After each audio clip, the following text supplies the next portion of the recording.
I'm April, and I'm 26 years old. My grandfather's funeral was supposed to be about honoring his memory, but instead it turned into the most humiliating day of my life. I watched my family divide up his empire like vultures while I got handed an envelope with a plane ticket. Where are you watching from today? Drop your location in the comments below and hit that like and subscribe button if you've ever felt overlooked by your own family. You'll definitely want to stick around for what happened next. The reading of Grandpa Robert's will took place in his lawyer's mahogany-paneled office downtown. My mother Linda sat primly in her black Chanel suit, dabbing her eyes with tissues that hadn't seen a single tear. My father David checked his Rolex repeatedly, already mentally spending his inheritance. My brother Marcus lounged in his chair like he owned the place, and my cousin Jennifer kept whispering calculations to her husband. Mr. Morrison, Grandpa's longtime attorney, cleared his throat and began reading. To my son, David Thompson, I leave the family shipping business and all associated assets. Dad's face lit up like Christmas morning. The business was worth $30 million. Easy. To my daughter-in-law, Linda Thompson, I bequeath the family estate in Napa Valley, including all furnishings and artwork. Mom actually smiled for the first time since the funeral. The estate was easily worth $25 million. To my grandson, Marcus Thompson, I leave my collection of vintage automobiles and the penthouse apartment in Manhattan. Marcus pumped his fist under the table. Those cars alone were worth millions. To my granddaughter, Jennifer Davis, I leave my yacht Isabella and the vacation home in Martha's Vineyard. Jennifer squeezed her husband's hand triumphantly. Then Mr. Morrison paused and looked directly at me. My heart hammered as everyone turned to stare. This was it. Grandpa had always been closest to me. He'd taught me chess, taken me sailing, shared stories about building his empire from nothing. Surely he'd left me something significant. To my granddaughter, April Thompson, Mr. Morrison continued, I leave this envelope. That's it. An envelope. E. The room erupted in uncomfortable laughter. Mom actually chuckled and patted my knee condescendingly. Well, honey, I'm sure there's something meaningful inside. Maybe a nice letter. But I could see it in their faces. They thought it was hilarious. Poor April, the granddaughter who'd spent every summer helping Grandpa with his business ventures, who'd listened to his stories about Monaco and Las Vegas, who'd been his chess partner for 15 years, had been left with an envelope while everyone else got millions. Acho que se note amava tanto asim, Mom said, barely containing her laughter as she butchered Portuguese, trying to sound worldly. I guess your grandfather didn't love you that much after all. The words hit me like a physical blow. 26 years of family gatherings, of being the responsible one, of helping everyone with their problems, and this was how they saw me. The afterthought. The leftover. Marcus leaned over, smirking. Maybe it's Monopoly money, sis. That'd be about right for your luck. I clutched the envelope, my hands trembling slightly. Inside, I could feel something besides paper. It wasn't thick enough to be a large check, but there was definitely something there besides a letter. Jennifer piped up from across the room. Don't look so sad, April. I'm sure Grandpa left you something appropriate for your station. Her tone made it clear what she thought my station was. I stood up abruptly, the leather chair creaking behind me. If you'll excuse me, I need some air. The laughter followed me out of the office and down the hall. I could hear Mom telling someone, she's always been dramatic. Robert probably left her a nice little keepsake or some advice about finding a husband. In the elevator, alone except for my reflection in the polished steel doors, I finally opened the envelope. Inside was a first-class plane ticket to Monaco, dated for next week, and a single sentence written in Grandpa's distinctive handwriting. Trust activated on your 26th birthday, sweetheart. Time to claim what's always been yours. But that wasn't what made my breath catch. It was what else was in the envelope. The second item in the envelope was a business card and a bank statement. The card read, Prince Alexandra de Monaco, Private Secretary, with elegant gold lettering. On the back, in Grandpa's handwriting, he's managing your trust. The bank statement was from Credit Suisse, addressed to April R. Thompson Trust. The balance made me dizzy. $347,000 $347 million. I stared at the numbers, counting zeros again and again. My hands were shaking so badly I could barely hold the paper. This had to be a mistake, some kind of clerical error or cruel joke. But the letterhead was real. The account numbers looked legitimate, and Grandpa's handwriting was unmistakable. When I got back to my apartment that night, I called the bank's international number listed on the statement. After being transferred 3 times and providing extensive verification information, a Swiss banker with impeccable English confirmed what I couldn't believe. Yes, Miss Thompson. Your trust was established when you were 16 and has been professionally managed for the past decade. Your grandfather was quite specific about the activation date coinciding with your 26th birthday. But I never signed anything to create a trust. Your grandfather established it as the settler. As a minor, your consent wasn't required. The trust has been generating returns and reinvesting profits from various international business holdings. Business holdings. That phrase sent chills down my spine, remembering all those chess games where Grandpa would talk about hypothetical business scenarios, asking my opinion on hotel management, customer service strategies, and market positioning. I'd thought he was just making conversation. What kind of business holdings? I asked. I'm not authorized to discuss specifics over the phone, Miss Thompson. However, Prince Alexandra has been briefed to provide complete details about your assets when you arrive in Monaco. After I hung up, I sat in my tiny apartment staring at the bank statement. The family group text was buzzing with photos of everyone's new inheritances. Marcus had posted pictures of car magazines. Jennifer was already browsing Martha's Vineyard real estate websites. Nobody had even asked what was in my envelope. The next morning at breakfast with Mom and Dad, I made the mistake of mentioning my plans. I'm thinking of taking that trip to Monaco. The ticket Grandpa left me. Dad nearly choked on his coffee. Monaco? Honey, that's probably going to cost you thousands in hotels and expenses. You know your teaching salary can't cover that kind of vacation. I thought about the bank statement hidden in my purse. The ticket is first class, and it's paid for. Mom laughed dismissively. April, sweetie, Monaco is for people like, well, people with real money. You'll be completely out of place. It's all casinos and yacht parties and designer everything. If only they knew. Maybe she could get some good Instagram photos, Marcus suggested sarcastically. Show her students what real wealth looks like before she comes back to her little classroom. I felt my cheeks burning. But now there was something else beneath the embarrassment. Knowledge. Power. The understanding that I wasn't the poor relation they all thought I was. Maybe Grandpa had a reason for sending me there, I said quietly. Oh, honey. Mom sighed dramatically. Your grandfather was 93 years old. His mind wasn't what it used to be toward the end. But I remembered those conversations differently. Grandpa had been sharp as ever, discussing business deals and investments right up until his final week.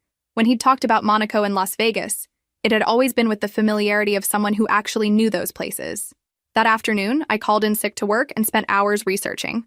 Prince Alexandre de Monaco was real, legitimate, and according to financial publications, managed several $billion in international investments for high-net-worth families. I was apparently one of those families now. The night before my flight, I packed my best dresses and every bit of confidence I could muster. Mom called one last time to try to talk me out of it. April, you're making a mistake. You could use that ticket for something practical. The ticket's non-refundable, Mom. Well then, at least promise me you won't embarrass yourself. Don't tell people you're Robert Thompson's granddaughter and expect special treatment. I hung up without promising anything. As I double-checked my luggage, I caught my reflection in the mirror. 26 years old, brown hair, average height, nothing particularly special about me according to my family. But Grandpa had seen something different. He'd always told me I had his eyes, his instincts for business, his stubborn determination. Tomorrow, I'd find out if he was right. The first-class cabin of the Air France flight to Monaco was unlike anything I'd ever experienced. The flight attendant addressed me as Miss Thompson with genuine warmth, offered me champagne before takeoff, and made sure I had everything I needed for the 11-hour journey. As we flew over the Atlantic, I tried to process what the bank statement really meant. $347 million wasn't just money, it was power, security, freedom. It was the ability to never worry about rent or car payments or student loans ever again. At the nice airport, I expected to catch a taxi to Monaco. Instead, as I wheeled my luggage through customs, I saw a man in a crisp black suit holding a sign with my name. Not just April or Miss Thompson, but Miss April Thompson, beneficiary of Thompson International Trust. My legs nearly gave out. The driver was polite but formal, loading my luggage into a pristine black Mercedes. As we drove along the coastal highway toward Monaco, he made conversation in accented English. Is this your first visit to the Principality, Miss Thompson? Yes, I managed. It's beautiful. His Serene Highness is looking forward to meeting you. He has been managing your trust's Monaco holdings personally for several years. Monaco Holdings. Plural. Monaco announced itself gradually. First, the famous harbor came into view, packed with yachts that cost more than most people's houses. Then the Monte Carlo Casino, its ornate facade gleaming in the afternoon sun. Finally, we climbed winding streets lined with luxury boutiques and cafes.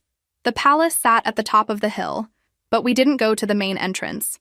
Instead, the driver guided the Mercedes through a side gate and into a private courtyard I'd seen in magazines but never imagined visiting. "Miss Thompson," the driver said as he helped me from the car, "if you would follow me." We walked through corridors lined with paintings that belonged in museums. My teaching salary had never prepared me for spaces like this.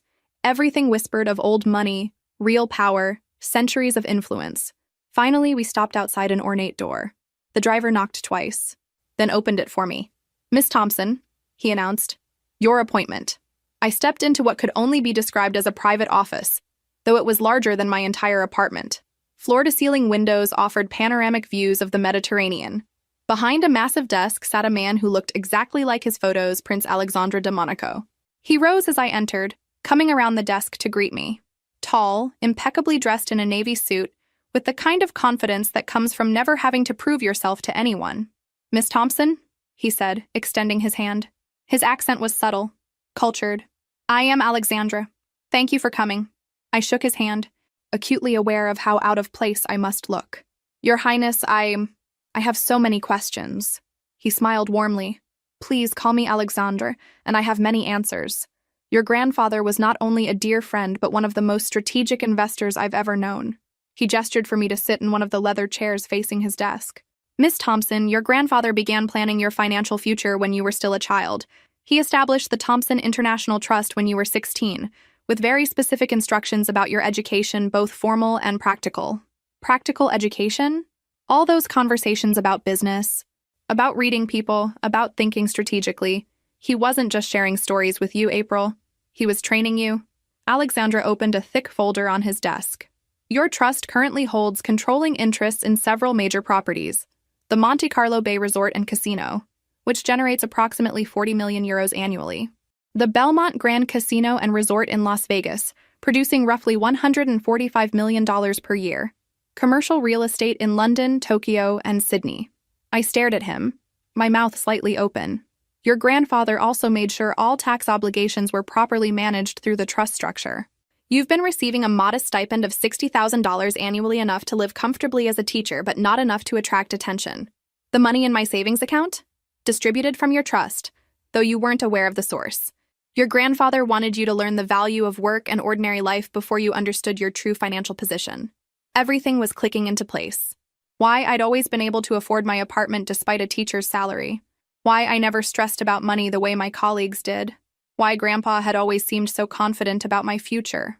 "Alexandra," I said slowly, "how much am I actually worth?" He consulted another document. "As of this morning, the trust's net value is approximately $1.2 billion. I gripped the arms of my chair to keep from falling over. "You're a billionaire, April. You always have been." I spent the rest of the afternoon in Alexandra's office, reviewing documents that proved everything he'd told me. Trust agreements, property deeds, financial statements, tax filings, all managed by teams of professionals I'd never heard of, all working on behalf of a trust I'd never known existed. "Your grandfather was very specific about the timing," Alexandra explained, as I flipped through page after page of legal documents. "He wanted you to experience normal life, to understand work and responsibility, before you learned about your inheritance. But why hide it? Why not just tell me?" Alexandra smiled sadly. "Because he knew your family.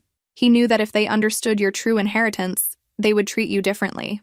Either they would resent you, or they would try to control you, or they would see you only as a source of money rather than as a person."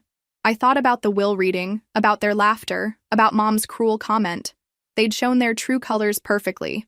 "Your grandfather wanted you to see how they really felt about you before you gained the power to change the dynamic," Alexandra continued. "He said you needed to understand who truly cared about you versus who would care about your money. And now? Now you decide how to use what you've always owned."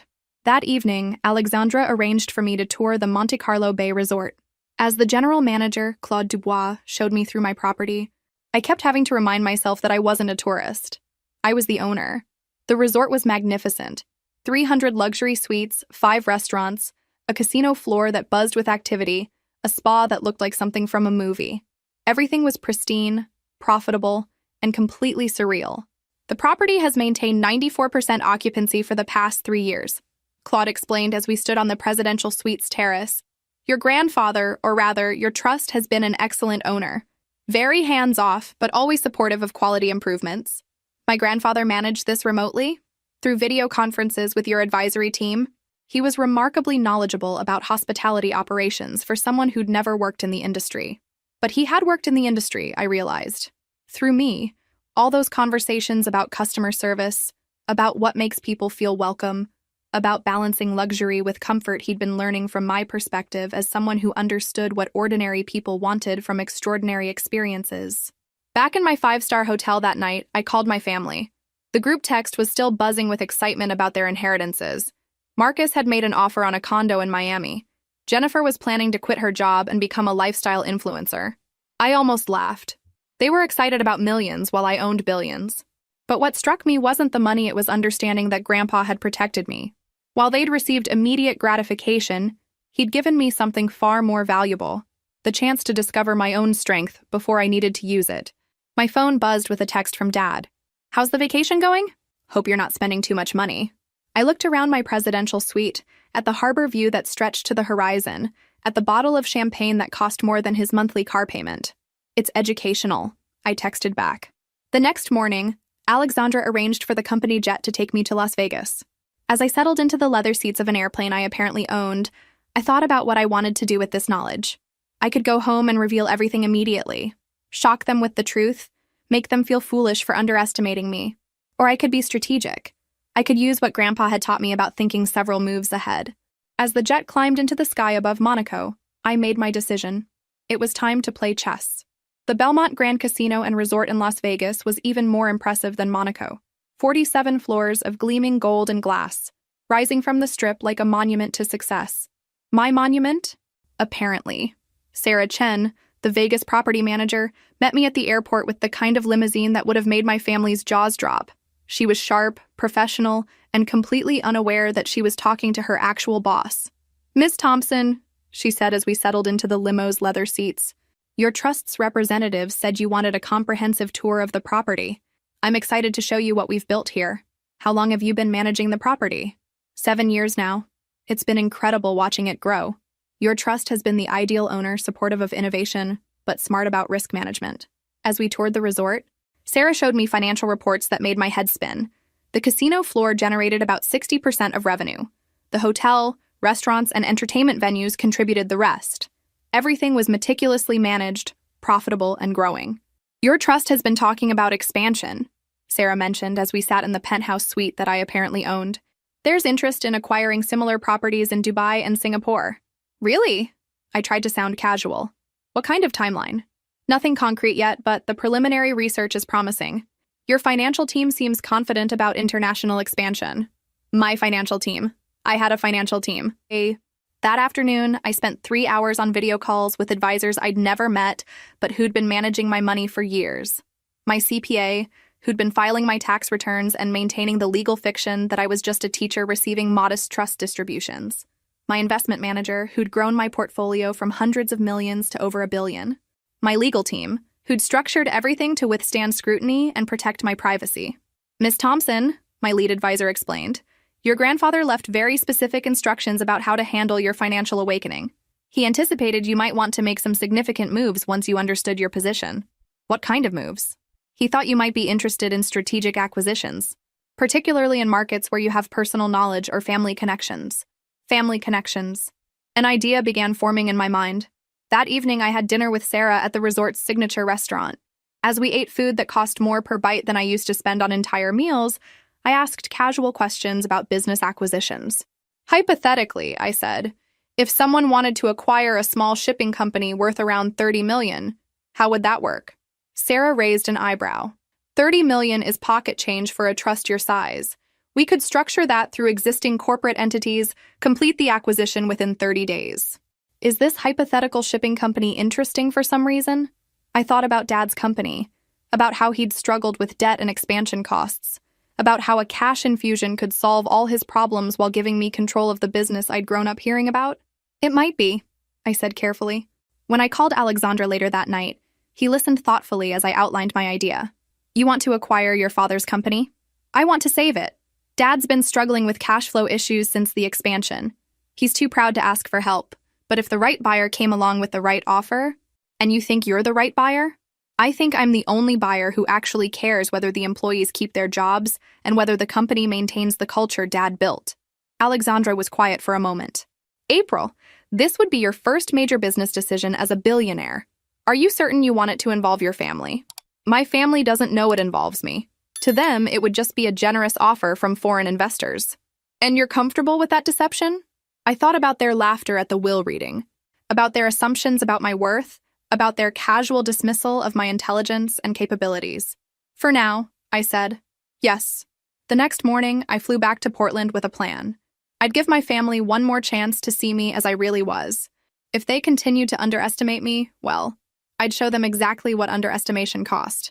Back in Portland, I sat in my small apartment reviewing financial reports from properties around the world, while my family remained completely oblivious to who I'd become.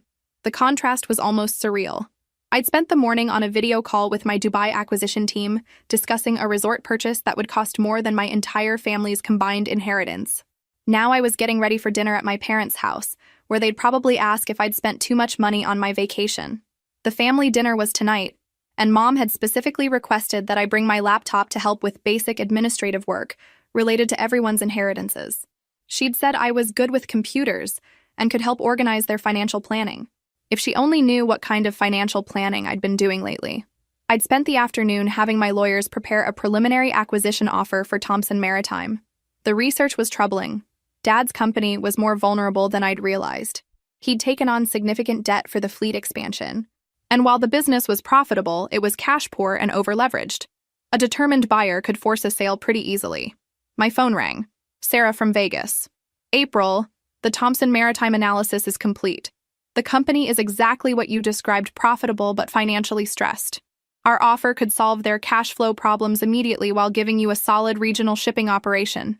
What kind of timeline are we looking at? We could present an offer next week. Anonymous, of course, through one of our existing shell companies. Clean transaction, generous terms, no obvious connection to you. And if they refuse? Honestly, they can't afford to refuse. The company needs capital injection within the next 6 months, or they'll be forced to sell assets or take on even more debt. After I hung up, I sat staring out my apartment window toward my parents' neighborhood. Part of me felt guilty about what I was planning, but a larger part of me remembered every family gathering where I'd been overlooked. Every assumption that I wasn't smart enough for business discussions every time they'd treated me like the family charity case. When I arrived at my parents' house that evening, the whole family was already there. Marcus was scrolling through luxury car websites on his tablet. Jennifer was showing Mom photos of Martha's Vineyard renovation ideas. Dad was reading financial news, probably researching investment strategies for his $30 million windfall. April, Jennifer called when she saw me. There's our little world traveler. How was Monaco? Did you take lots of pictures? It was educational, I said, settling into my usual spot at the dining room table. I still can't believe you actually went, Marcus said without looking up from his tablet. That place is for people with serious money. Must have been awkward being around all those millionaires. You adapt, I replied mildly. Dad raised his wine glass. Well, let's toast to Robert's legacy. He certainly provided well for the family. Everyone raised their glasses except me. I just sat there, hands folded, watching them celebrate inheritances that were a fraction of what I controlled. April? Mom prompted. Your glass?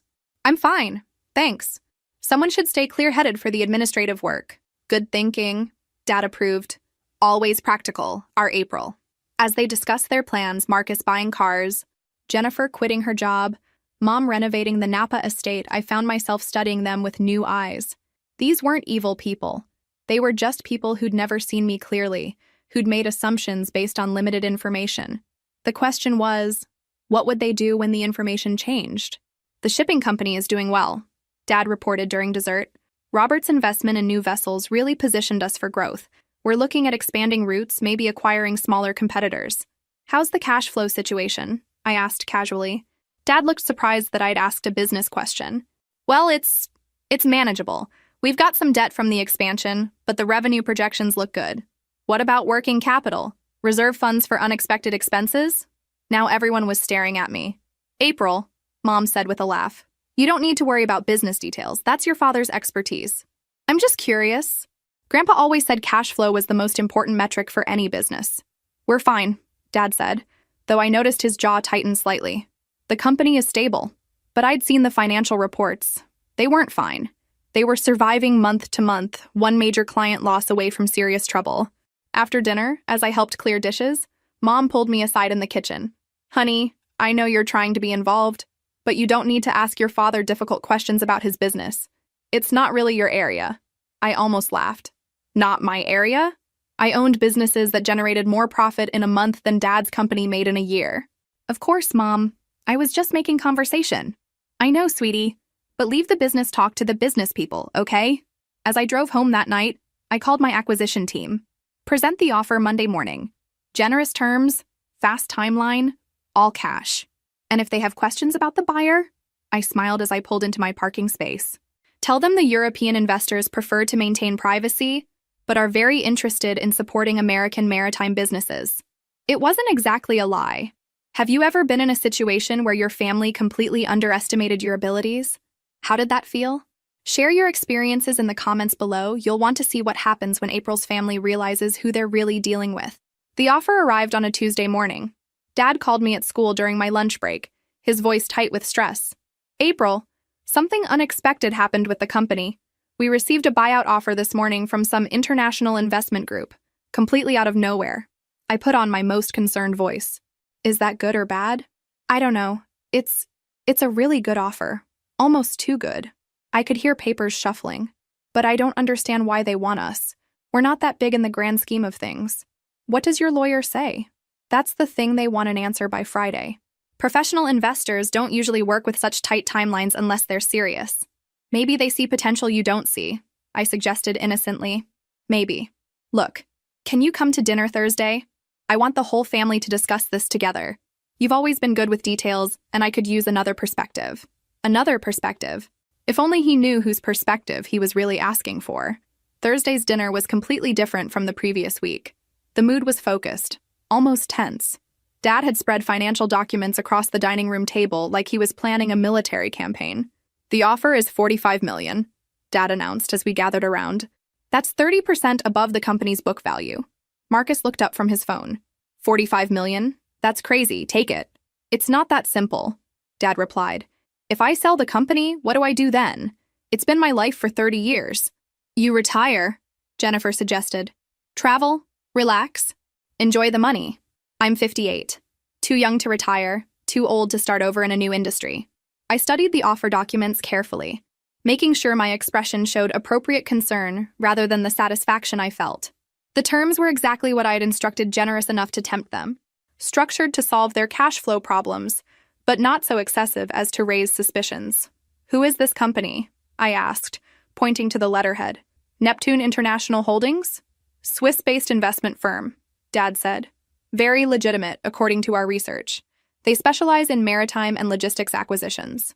"What's their timeline for integration? Employee retention policies? Management structure changes?" I continued reading through the detailed terms. Everyone stared at me again. "April," Mom said slowly, "those are very specific questions for someone who doesn't work in business." "Grandpa always talked about reading the fine print," I replied, not looking up from the documents. "These terms are actually quite good. They're offering to retain all current employees for at least 3 years, maintain current management structure, and preserve operational independence."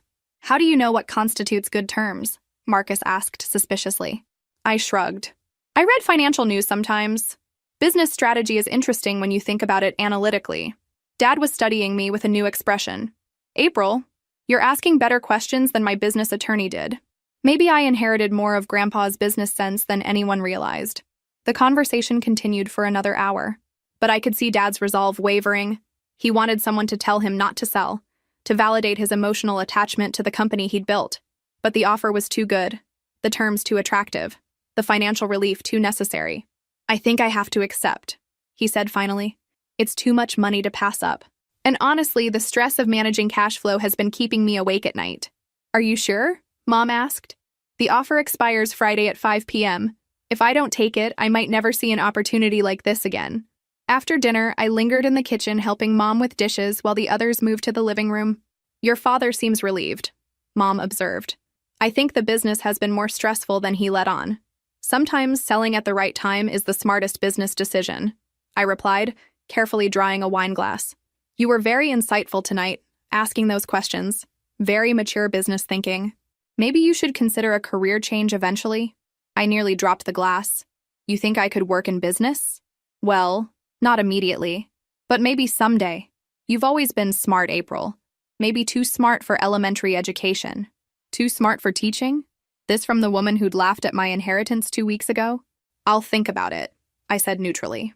Friday afternoon at 4:47 p.m., Dad signed the papers.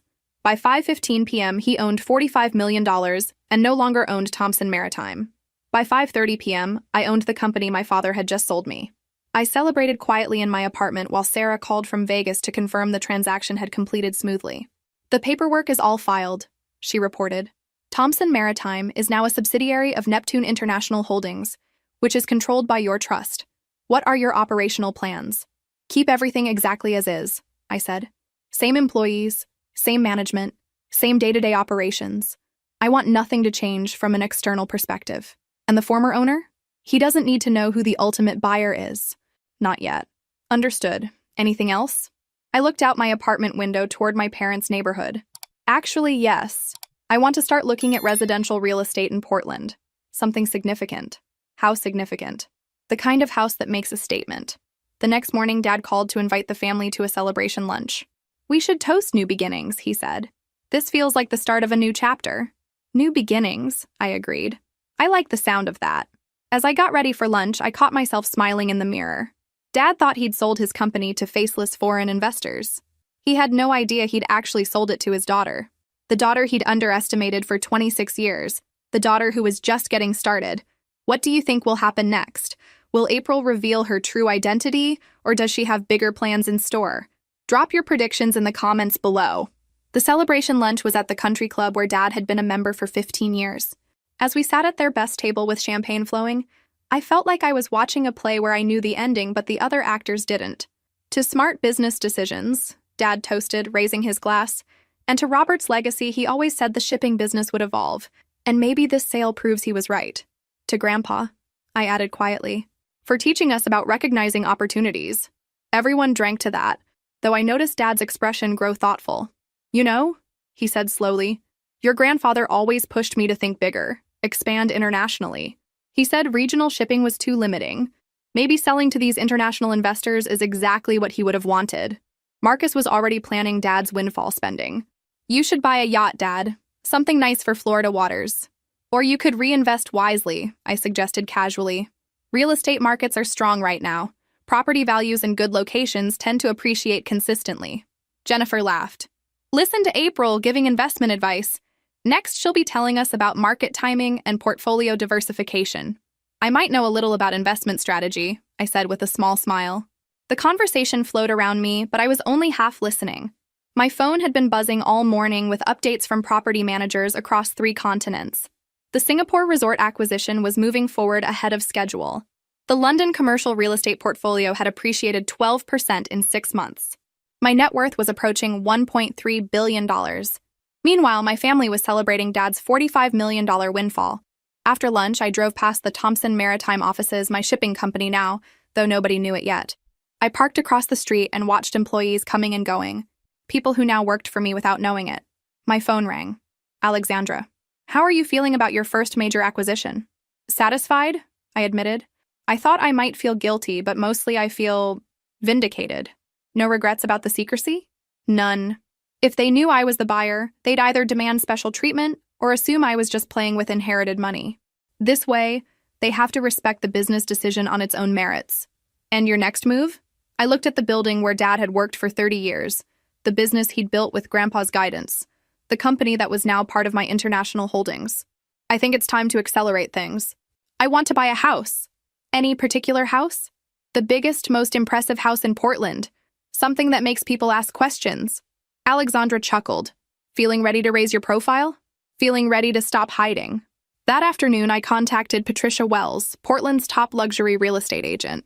When I told her my budget range, her entire demeanor shifted from polite professionalism to focused attention. Miss Thompson, may I ask what line of work you're in? International business, real estate and hospitality investments. And you're looking to relocate to Portland permanently? I'm considering it. I have family connections here. We spent the afternoon touring properties that cost more than my parents' neighborhood. $10 million estates with home theaters and wine cellars, $12 million mansions with guest houses larger than most family homes, a $15 million compound with its own private lake. This is our crown jewel, Patricia said as we pulled up to the final property. The Westfield estate. 18 million, but the location and views are unparalleled. The house was stunning. Situated on 20 acres overlooking the city, it was the kind of property that appeared in architectural magazines. As we toured the grounds, I realized you could see my parents' entire neighborhood from the master bedroom windows. Perfect. I'll take it, I said. Patricia nearly dropped her tablet. I'm sorry? The Westfield estate. I want to make an offer. Don't you want to think about it? Discuss financing? Review comparable sales? Cash purchase, full asking price. Close within 2 weeks. Patricia stared at me like I'd spoken a foreign language. Miss Thompson, this is an $18 million property. Yes, I can count. I pulled out my phone and called David, my financial advisor. David, I need you to wire $18 million for a real estate purchase. As I gave David the wire instructions, Patricia stood there with her mouth slightly open. I could practically see her recalculating everything she thought she knew about me. After I hung up, she found her voice. Miss Thompson, may I ask, what exactly do you do in international business? I own things, I said simply. Hotels, casinos, shipping companies, that sort of thing. Hotels and casinos? Among other investments. That evening, I had dinner with my parents in their modest kitchen while my phone confirmed the wire transfer for a house worth more than their wildest inheritance dreams. How was your day, honey? Mom asked. Productive, I said. I looked at some real estate options. Oh, thinking of upgrading from your apartment? Something like that. Dad was reading business news on his tablet, still processing the sale of his company. You know what's interesting? The firm that bought Thompson Maritime has been acquiring shipping companies all along the West Coast. This wasn't a random purchase, it was part of a larger consolidation strategy. I kept my expression neutral. Maybe they see opportunities in the maritime industry that others are missing. Maybe. But it makes me wonder if I sold too cheaply. If they're building a regional network, maybe my company was worth more than I thought. You got an excellent price. Dad, don't second-guess a good business decision. I suppose it's just... He paused. Your grandfather always said consolidation was inevitable in shipping. Maybe these foreign investors are the ones making it happen. If only he knew that his father's granddaughter was the foreign investor. My phone buzzed with a text from Patricia. Wire received. Congratulations on your new estate. I smiled and put my phone away. Tomorrow, I'd start moving into the most expensive house in Portland. Time to stop being invisible. Moving day arrived exactly 2 weeks later. I'd hired the most expensive moving company in Portland, the kind that relocated tech executives and celebrities. As the trucks pulled up to my new estate, I called Mom. I'm moving today. Oh, that's nice, honey. Did you find a bigger apartment? Something like that. You should come see it. Of course. After your father finishes his conference call, we'll drive over. What's the address? I gave her the Westfield estate address, then hung up and waited. The estate looked even more impressive with professional movers carrying in furniture I'd ordered from Milan, artwork I'd acquired in London, and the few personal items I'd kept from my old life. I stood on the circular driveway, directing placement of a sculpture that cost more than most people's annual salaries, when my phone rang. Dad. April. His voice was strange, tight. Did you give your mother the wrong address? No. Why? Because she's standing in front of the Westfield estate.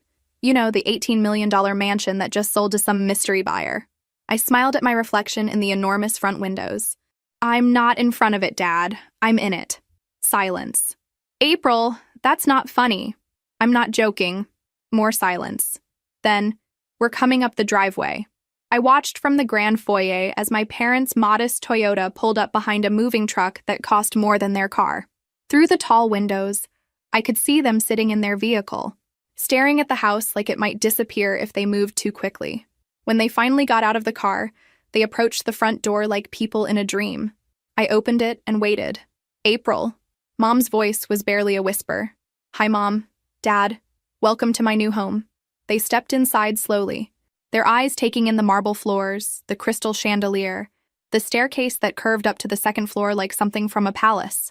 April, Dad said carefully, how exactly did you buy this house? I made an offer. They accepted. An $18 million offer? Actually, $19 million. There was a bidding war. Mom grabbed Dad's arm for support. Honey, this isn't possible. You're a teacher. Teachers don't buy houses like this. Former teacher, I corrected. I resigned yesterday. I led them through the house, watching their faces as we toured rooms larger than their entire first floor. The kitchen with imported Italian marble countertops. The library with floor-to-ceiling windows overlooking the city. The wine cellar stocked with bottles that cost more than their monthly mortgage payment. April, Dad said as we stood in the master bedroom looking out at the view that included their neighborhood far below. You need to explain this. Right now. Explain what? How you bought this house. Where the money came from. What's really going on? I walked to the window and looked down at the city spread out below us. From up here, their problems seemed very small indeed. Remember Grandpa's envelope? The letter? April, there's no way a letter explains this house. I turned to face them. It wasn't just a letter. Then what was it? A plane ticket to Monaco, and notification that my trust had been activated. They stared at me blankly. Grandpa established a trust for me when I was 16.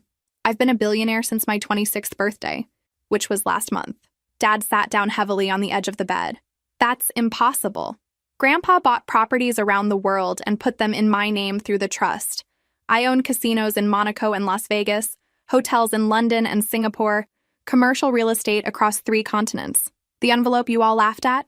It made me rich enough to buy anything I want. Billionaire? Mom whispered. $1.3 billion, actually. As of yesterday's market close. The silence stretched on forever. Finally, Dad found his voice. If this is true, if you really have that kind of money, then why didn't you tell us? I almost laughed. Tell you? When? During the will reading when you were all laughing at my envelope? When Mom made that cruel comment about Grandpa not loving me? When you asked me to help with basic administrative work because I was good with computers? We didn't mean... Yes, you did. My voice was calm, but I could feel years of hurt crystallizing into something harder. You meant every word. You thought I was the leftover, the one who didn't matter, the one who got nothing while everyone else got millions. April, we're sorry. For what? For showing me exactly who you are? For proving that you only value people based on their bank accounts? Dad stood up, his businessman instincts finally kicking in. Okay, let's discuss this rationally.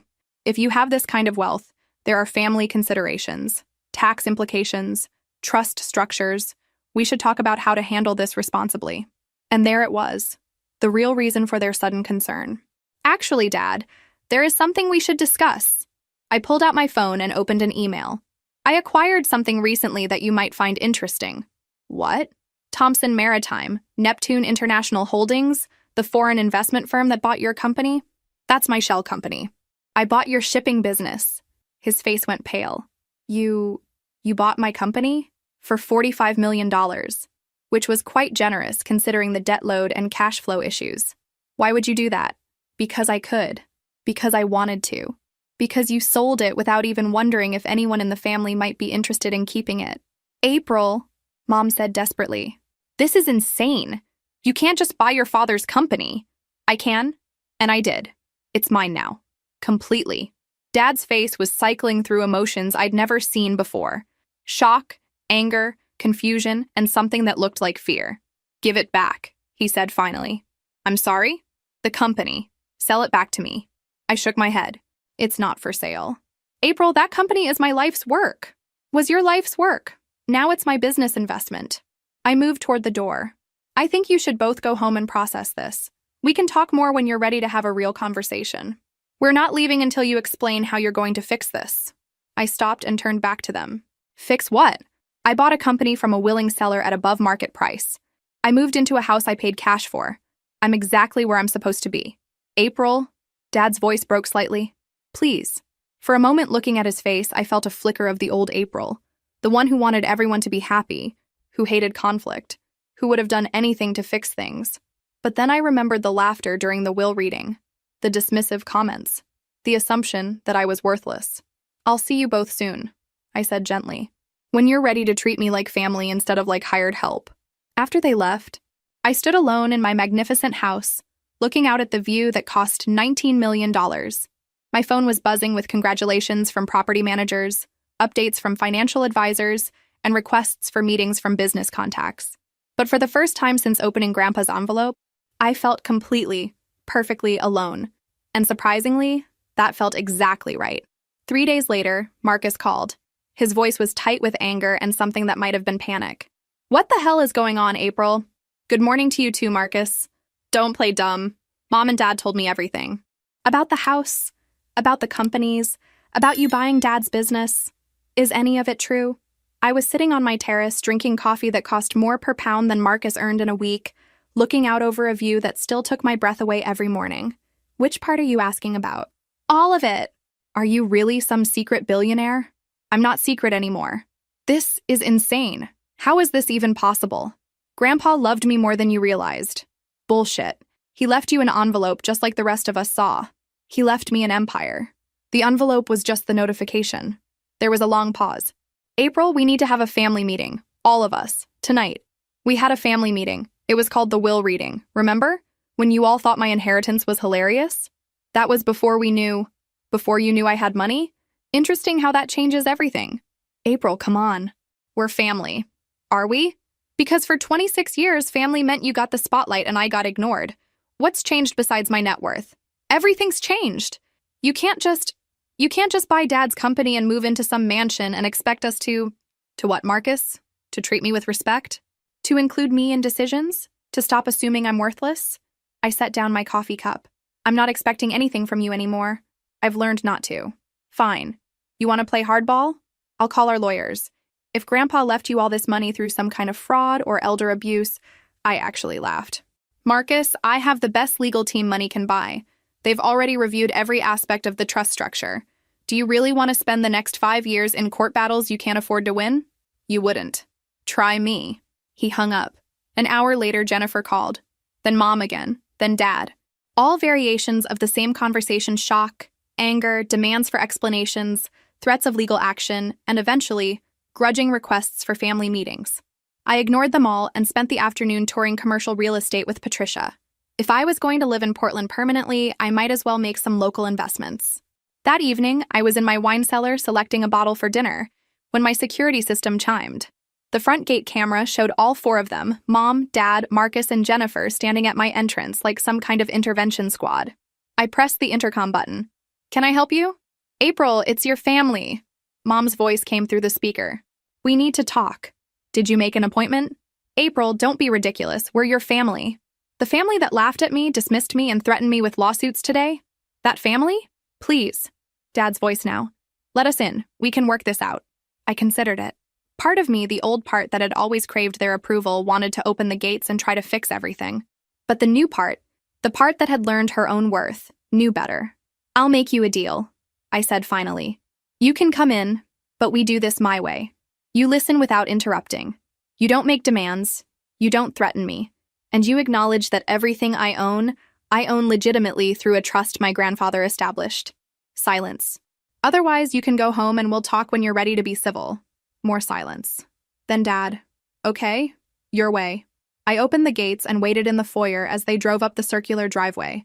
When they walked through my front door, I could see them trying not to stare at the chandelier, the marble floors, the staircase that belonged in a palace. I led them to the living room, where floor-to-ceiling windows offered a view of the city lights beginning to twinkle in the evening darkness. I took the chair that faced them all, while they arranged themselves on the sofa like defendants waiting for judgment. So, I said, crossing my legs and settling back. What did you want to discuss? Dad cleared his throat. April, we owe you an apology. For what specifically? For not understanding the situation with your inheritance. For not realizing what Robert had done for you. That's not what you need to apologize for. What do you mean? You're apologizing for being wrong about my inheritance.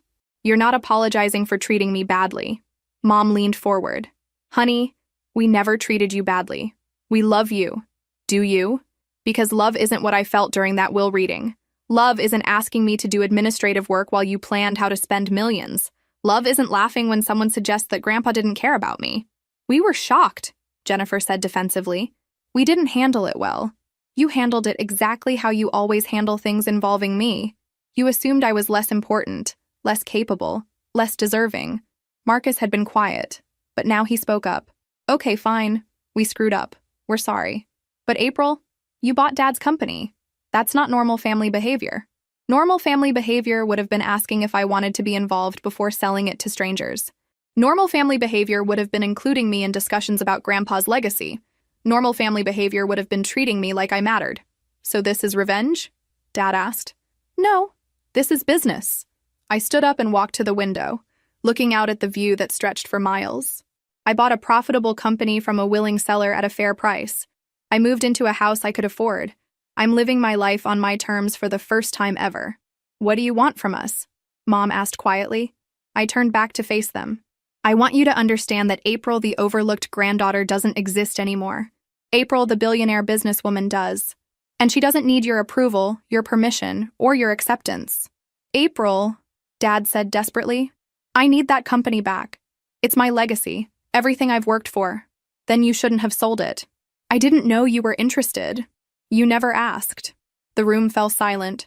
Outside, Portland spread out below us like a map of infinite possibilities. Inside, my family sat with the uncomfortable realization that the power dynamic had shifted permanently and irreversibly. There is one thing, I said finally. They all looked up, hopefully. I want a public acknowledgement. All of you. For the way you treated me at the will reading, for the assumptions you made, for the disrespect you showed. A public acknowledgement? Jennifer asked. Social media posts, local newspaper if necessary. Wherever you announced your own inheritances, I want you to acknowledge that you were wrong about mine. That's humiliating, Marcus said. Good. Now you know how I felt. And if we do this? Dad asked carefully. Will you consider selling me back the company? I smiled, but there was no warmth in it. I'll consider it. It wasn't a promise. It wasn't even a maybe. But it was hope. And sometimes, hope is the most powerful currency of all. A week later, the public acknowledgments began appearing. Dad's was published in the business section of the Oregonian. David Thompson acknowledges that he significantly underestimated his daughter April's business acumen and inheritance. Ms. Thompson has proven herself to be a sophisticated investor and businesswoman, and I deeply regret any dismissive comments I may have made about her capabilities. Mom's Facebook post was more personal, but equally public. I want to apologize to my daughter April for comments I made that suggested her grandfather didn't care about her. I was completely wrong, and I'm sorry for any pain my words caused. April is an accomplished businesswoman who deserves respect and recognition. Marcus and Jennifer's Instagram posts were briefer, but still satisfying acknowledgments that they'd misjudged me. The posts generated significant attention. Local business journalists started asking questions about the mysterious April Thompson, who'd apparently emerged from nowhere as a major player. My phone rang constantly with interview requests, which I politely declined. As for Thompson Maritime, I'd surprised everyone by keeping Dad on as general manager. Same office, same responsibilities, same day-to-day operations. The only difference was that he now reported to a management company that reported to a holding company that was ultimately controlled by me. The irony wasn't lost on either of us. But the real surprise came 6 months later, at a family gathering I'd agreed to attend at Mom and Dad's house.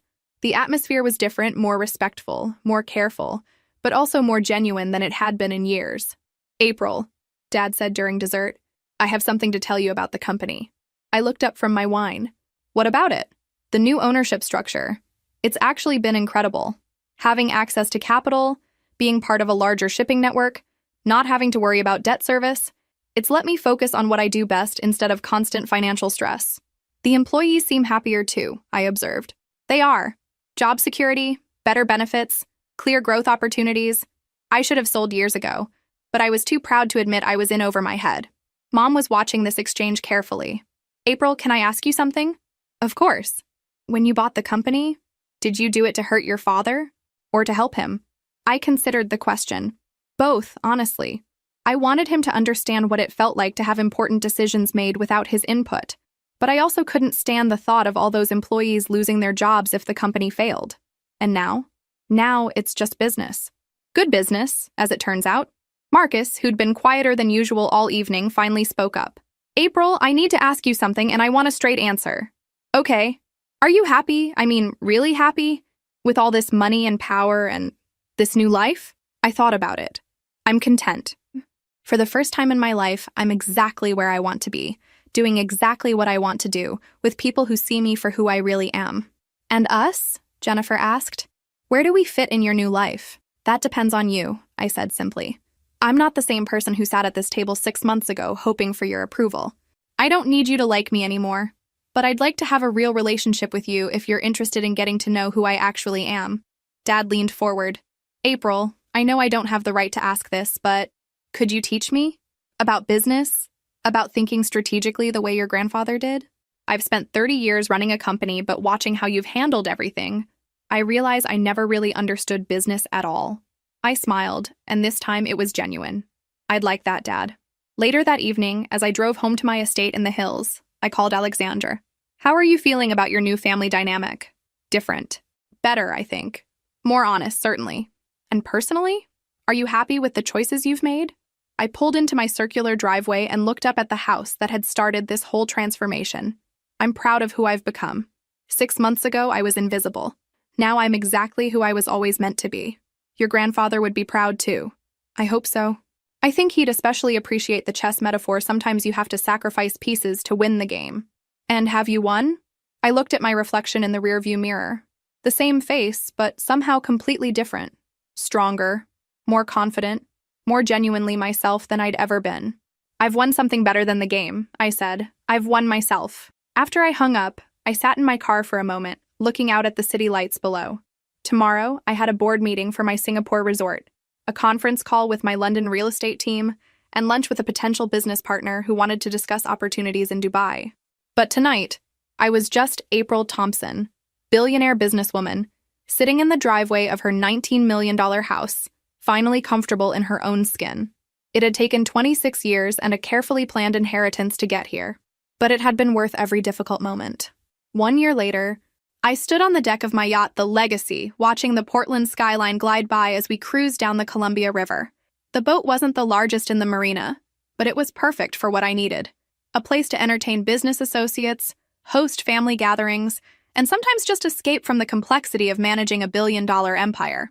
The past year had been transformative in ways I never could have imagined. The public acknowledgments from my family had opened doors I hadn't expected.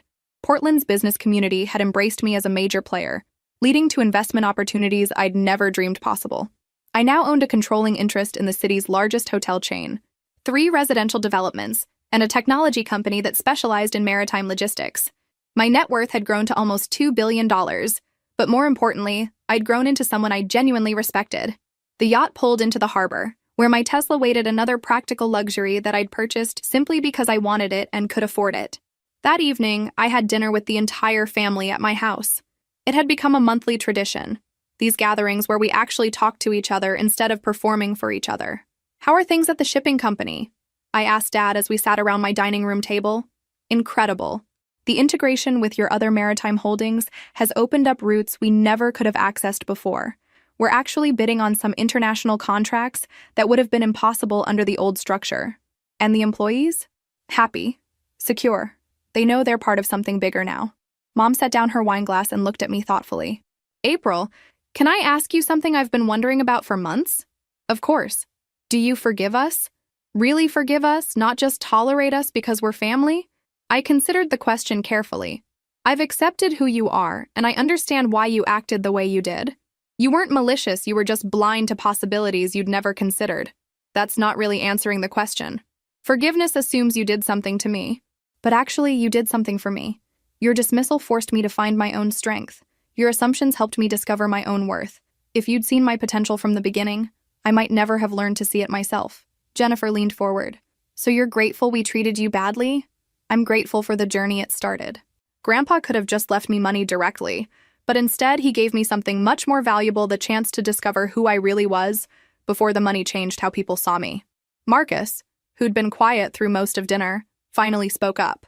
April, I need to tell you something. What's that? I've been thinking about what you said about earning respect versus expecting it. And I realized I've never actually earned anything in my life. Everything I have came from inheritance or family connections. What are you thinking of doing about that? I want to work. Really work. Not just show up at some job Dad arranged. Would you consider giving me a chance at one of your companies? Starting at the bottom, earning my way up, I studied his face, looking for signs of entitlement or expectation. Instead, I saw something I'd never seen before. Genuine humility. I'd consider it, but you'd start in the mailroom, literally, and you'd be treated exactly like any other entry-level employee. That's all I'm asking for. After dinner, I walked out onto my terrace with Dad. The city stretched out below us, millions of lights representing millions of lives, millions of dreams. April, he said quietly, I need you to know something. What's that? I'm proud of you. Not because of the money or the success, but because of who you've become. You're stronger than I ever was, smarter than I ever realized, and kinder than I deserved. Dad, let me finish. Your grandfather saw something in you that the rest of us missed. He was right to trust you with his legacy, and he was right to structure things the way he did. You needed to learn your own worth before anyone else could see it. I felt tears welling up in my eyes. Thank you. No, thank you. For giving us a chance to know the real you. For forgiving us even when we didn't deserve it. For being better than we taught you to be. Later that night, I sat in my home office reviewing reports from my various properties around the world. Monaco was exceeding all projections. Vegas was planning a major expansion. Singapore was considering a second tower. London was exploring opportunities in sustainable development. My phone chimed with an email from my charitable foundation director.